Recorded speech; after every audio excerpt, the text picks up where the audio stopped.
Olá, turma. Bora começar mais uma aula, hoje falando dos fenícios, né? Que corresponde à apostila 3 de vocês. O que a gente precisa saber desse povo, né? Mas não só dele, de qualquer povo que a gente venha estudar, de qualquer sociedade que nós vamos estudar. Quatro coisas importantes. Uma é a localização, porque através dela eu vou ter uma organização política e uma organização econômica específica, perfeito? Nós vamos ter que saber da política, porque de acordo com o meu governo, eu vou ter ou não uma sociedade destacada, vou ter ou não uma sociedade poderosa e uma economia, né? Essa economia, de acordo com ela, eu posso ou não me tornar uma sociedade dominante, como por exemplo foi os romanos, né? Foram os romanos durante o período de império, certo? E por fim a organização social, certo? Então vamos lá. Os fenícios estão localizados onde hoje nós conhecemos como Líbano e Síria. Perfeito? A faixa que eles se fixaram é uma faixa territorial entre o mar Mediterrâneo e as montanhas do Líbano. É uma região que não dava a eles grandes condições de produção. Logo, o que eles tinham que podiam gerar riqueza para eles? O mar. Então já sabemos que a economia fenícia ela vai estar baseada no quê? No comércio marítimo, tá? Esse povo também ficou conhecido como cananeus. Mais uma vez, uma civilização muito citada na Bíblia, tá? Qualquer um que teve contato com a Bíblia ou que frequenta uma determinada religião vai se lembrar do nome cananeus. Perfeito? Bora lá. Vamos para a questão política. Politicamente, eles tinham um líder, que era o rei. Então, a monarquia existia dentro da civilização fenícia. Mas também nós ouvimos falar, nós temos a palavra talassocracia.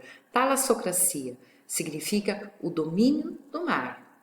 Então, eles reinavam em cima desse mar, certo? Eles dominavam o comércio marítimo.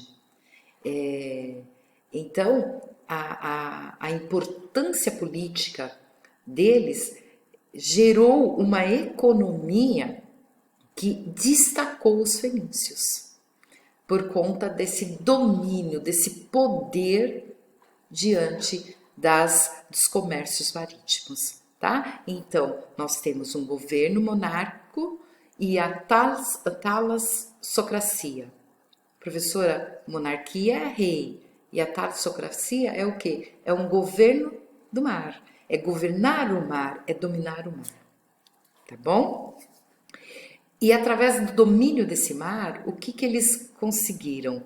Eles conseguiram dar início ao processo de colonização.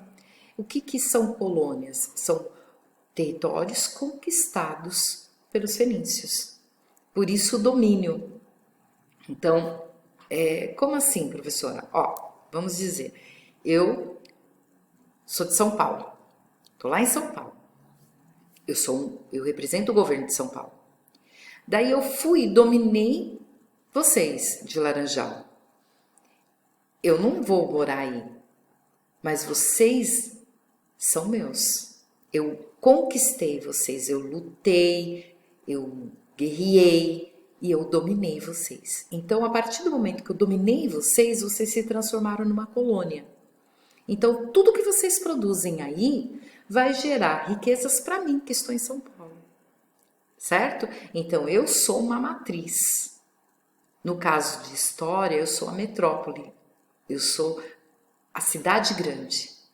Que domina quem? Vocês, que é a colônia. Então, no caso, nesse período, vocês são colônias de exploração. A função dos fenícios era fazer o quê? Conquistar essas terras e transformá-las em colônias. E através disto, eles vão explorar as riquezas e gerar dinheiro para os seus reis, certo? Seus reis, porque a gente vai ter um tempo aí, né, de civilização fenícia e com o tempo mudanças de reis, tá bom? Então eles fundaram aí algumas colônias importantes, como Ibiza e Cartago, ou Cartago, né? Que mais para frente Cartago vai ser dominado pelos romanos, mas os fenícios quase venceram eles, e a gente vai ver isso numa outra hora, ok? Perdão, Sala. E dentro da região deles, como que eles viviam politicamente? Eles viviam em forma de cidades e estados. E o que seria uma cidade-estado?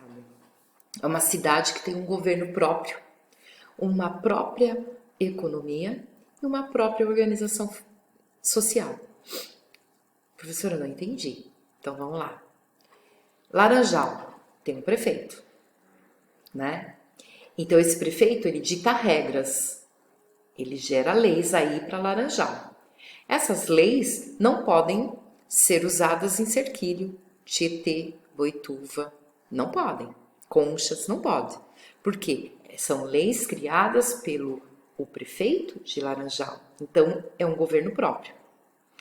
Ela tem a sua própria economia.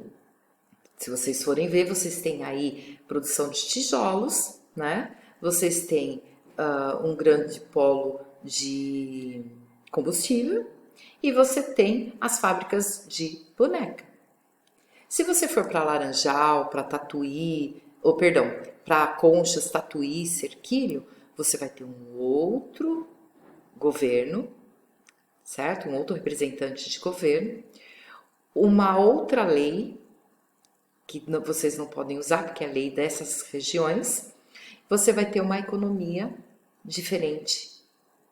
Pode ter uma ou outra igual? Pode, mas você vai ter uma economia diferenciada que vai ser o carro forte, né? O carro-chefe daquele território. Perfeito? E uma organização social também diferenciada, porque eu sigo as regras daquele local, tá bom? Então, a sociedade fenícia tem um rei, vivem da monarquia, também praticam a talassocracia, que é o domínio, o reinado deste mar. Eles reinam nesse mar, eles dominam o mar, porque eles vivem do comércio marítimo e vivem em cidades-estados, cada um com o seu próprio governo, a sua própria lei, a sua própria economia e a sua própria organização social. Certo, turminha? Economicamente, como eu disse a vocês, são sociedades que se firmaram próximo ao mar e a regiões de montanha. Não tendo muitas opções de produzirem no seu território, eles vão ser o quê? Eles vão ser grandes marinheiros, eles vão ser dominantes deste mar Mediterrâneo. Então, os fenícios tiveram que desenvolver embarcações, e as embarcações fenícias eram famosas, né? Então, eles se transformaram em grandes navegantes. E a partir daí geraram um chamado comércio marítimo. Tudo que eles precisavam estava no mar. Então eles iam até as colônias como? Com as embarcações. Então o mar se transformou numa via de acesso, né? Uma via hidráulica, onde eles navegavam para chegar até as suas colônias, pegar os produtos e depois vender esses produtos durante a sua caminhada e até mesmo dentro do seu território, certo? Então eles se transformaram em grandes navegantes e os seus barcos famosos por isso, tá? Viviam do mar, logo eles comercializavam os seus produtos por esse mar também. E quais eram os produtos que eles tinham na região deles, que geravam dinheiro? O vidro.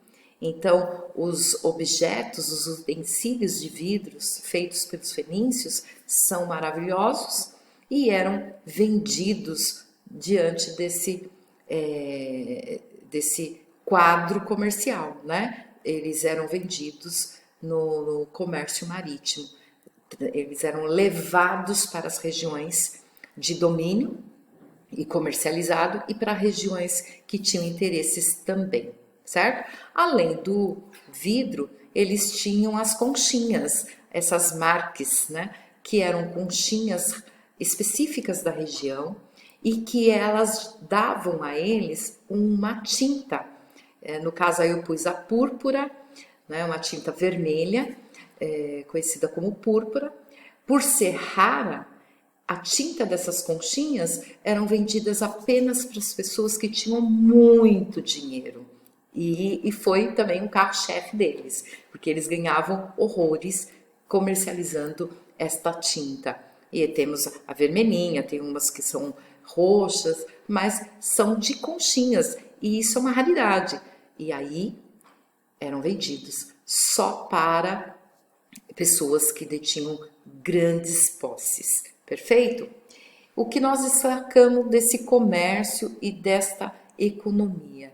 O respeito pelos comerciantes, certo? Os comerciantes fenícios, eles eram respeitados porque era através deles que a economia fenícia girava, diferente de outros lugares, que os comerciantes eram vistos de maneira errada, porque muitas vezes os comerciantes eram mais ricos que os nobres, que detinham posses. Então, é um destaque importantíssimo que a gente faz aí na civilização fenícia, o respeito pelos comerciantes, ok? A sociedade. A sociedade é dividida em 3 partes, portanto ela não é estamental. Professor, o que é estamental? Uma sociedade que vive sem movimento. Nasceu rico, morre rico. Nasceu pobre, morre pobre. Então nós dividimos aí a sociedade em classes. Eu tenho a aristocracia, que ela é formada por pessoas nobres, que detinham privilégios e que detinham heranças, né, de terras e riquezas, e isso lhe dava poder. Além dos nobres, nós vamos ter os militares, os sacerdotes e os grandes comerciantes. Eles fazem parte da aristocracia. Os camponeses, que são pessoas que viviam de forma miseráveis, produziam nas terras dos fenícios e davam uma parte da sua produção para o Estado, para o governo, como forma de tributo ou de impostos. E por fim os escravos, que não eram muitos, mas que existiam e normalmente trabalhavam em lugares assim domésticos, né? Eles eram escravos domésticos. E entre os escravos a gente tem também alguns marinheiros que não detinham condições de comprar os seus barcos e acabavam trabalhando para os grandes comerciantes. E o que nós destacamos aí de importante? É uma civilização que é politeísta na questão da religião, e a religião é importante porque ajuda na organização social, né? Faz parte da organização social e ela é usada pelos políticos, e o alfabeto. Os fenícios foram responsáveis pela criação do alfabeto fonético, que é esse alfabeto que a gente tem hoje e que já dá a ideia de um som. Então, por exemplo, aí eu pus para vocês B. Como que eu escrevo B?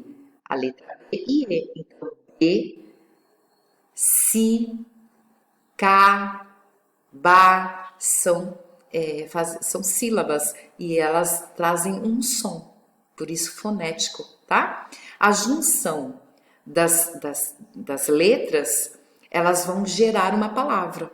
Então, por exemplo, B, B e E. Olha como eu escrevo. Unindo os dois, o que sai? Bet. Certo, turminha?